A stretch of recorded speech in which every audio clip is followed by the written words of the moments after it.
The Prowler, Part 10. I've awoken on this day, drowsy and still very much tired from last night's escapade of death, which is quite understandable with the extra work I took on upon myself. No complaints really, though, for I do not consider what I do work. It's quite enjoyable, as a matter of fact. I sat up in bed, and as I did so, James walked into my chambers and brought me my morning coffee and the newspaper. I don't know what's going on with that man, but he was once again late. James is beginning to annoy me more and more as of late, and I don't know how much more I can bear. I opened the paper and was quite pleased with the catching headline, "Most gruesome night yet. The bloody three left strewn about Charing Cross Road." I am sickened and horrified to report, dear readers, a most horrendous night just transpired. In a spree that's been bloody and horrible to begin with, last night was the Prowler's most bloody to date. 3 victims were unbelievably savaged by the Prowler all along Charing Cross Road, and surprisingly, I've learned that the street was packed with citizens of the West End, but that still had no effect on the Prowler's ability to move about and claim his victims. The silent killer claimed the lives of a man and woman, both found next to each other in an alleyway. The woman, a Miss Tabitha Thwaites, an alleged woman of the evening, and the man, a young sailor by the name of Nicholas Treatworthy. Both were savagely ripped apart, and their privates were removed. Also, a cruel autopsy was performed on the pair. The Prowler's signature macabre poem was also found on each of the bodies. Also, the body of Mrs. Mina Percival, or as she's also known, Madame Mina, the proprietor of Madame Mina's jewelry shop, was found savagely slain inside her establishment. Her fingers, ears, and whatever other body parts that she wore jewelry on were removed, and she also had the Prowler's poem placed upon her person. Such savagery placed on the citizens of the West End is simply unspeakable. Scotland Yard is said to also be taken aback by last night's carnage, and are dubbing the night of the Bloody Three. Our city continues to be preyed upon by 2 killers, squeezing us from opposite ends. Who will help us? Until tomorrow, dear readers, stay safe out there, and good luck. Oh my word, I must say I like the sound of that. The night of the Bloody Three. It's like music to my ears. It just rolls ever so smoothly off the tip of the tongue. Most excellent. I, however, do not appreciate towards the end the incursion of that prick Jack the Ripper by that bastard Parker Johns. No, his name was not mentioned, but everyone knows who he was talking about. 2 killers? Don't worry about 2 killers, I say. You all best be worried about me. I don't like sharing my news with someone else. These are my headlines. Something is going to have to be done about this. My mood went from a high to now having to try and calm myself from my boiling rage. I threw the paper aside in disgust and went downstairs for breakfast. The help greeting me in their cheerful dispositions,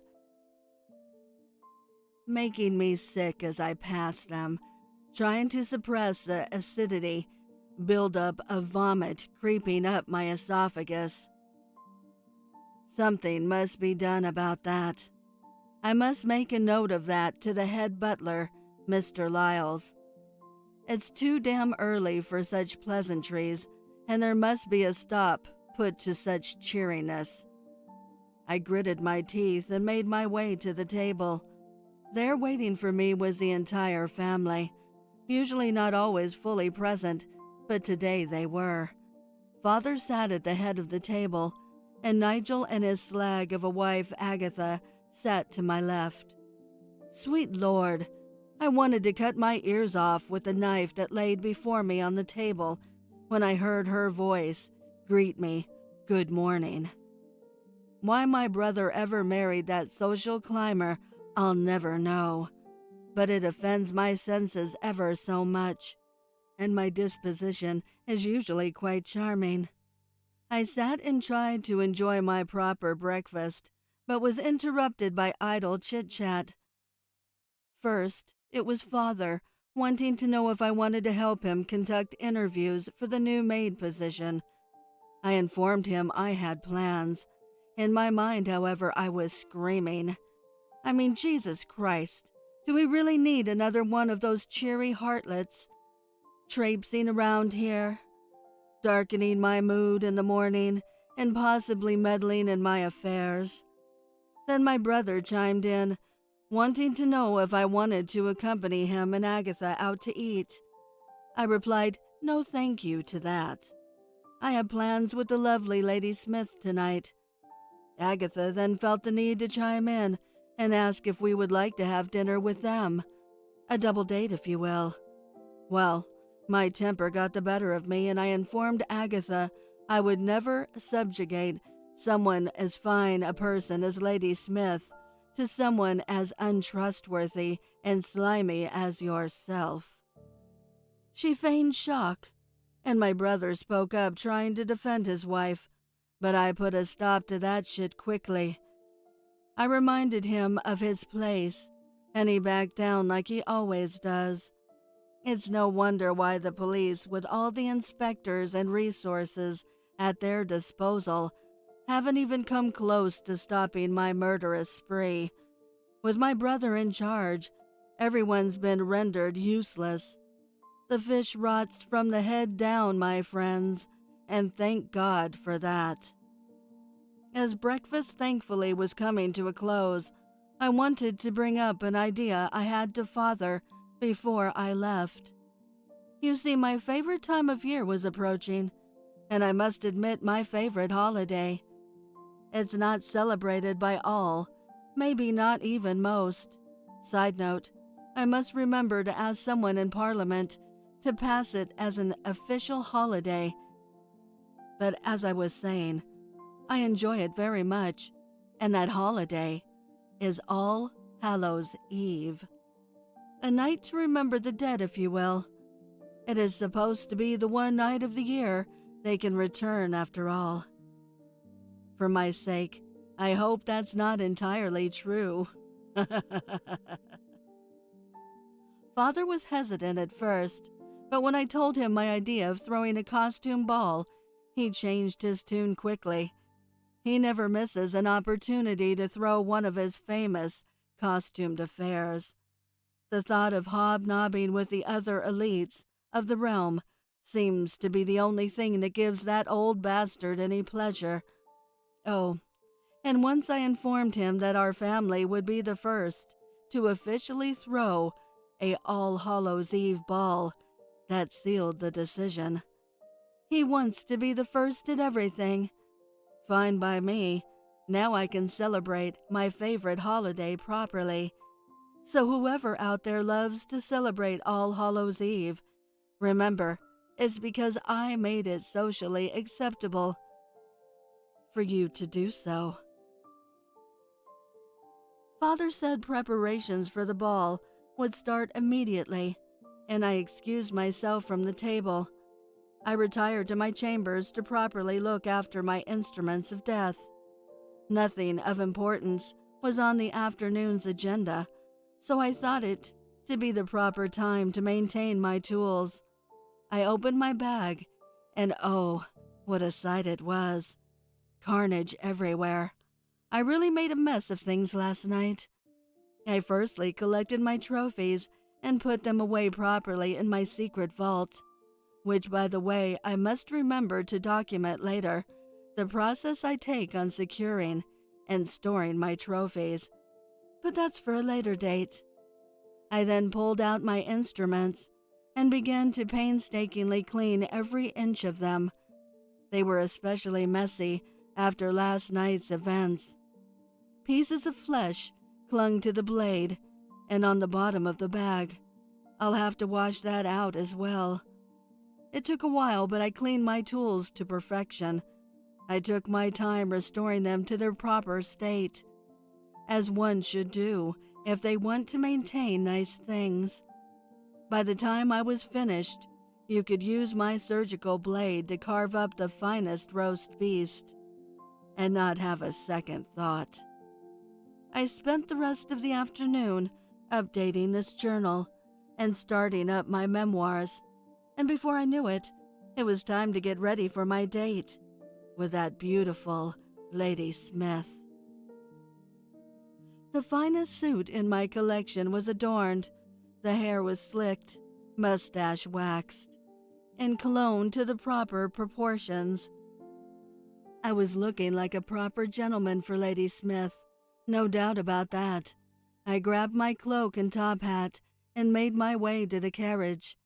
I told James to proceed to Smith Manor, and we made our way. On the way, I noticed I left the manor without my blade. I felt nude and vulnerable, but as the Smith Manor came into view, my thoughts quickly changed to Lady Smith. She stood there waiting for me, looking as beautiful as ever. I got out of the carriage and walked up to my beautiful date. I greeted her and kissed her hand.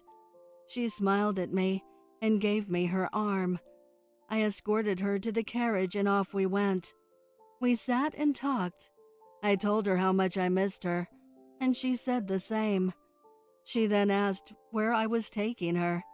I told her we were going to the finest establishment in all of London for a beautiful meal and dancing at the Bistro Le Steak, the finest steakhouse in the country, run by a Frenchman named Pierre, who's an excellent chef.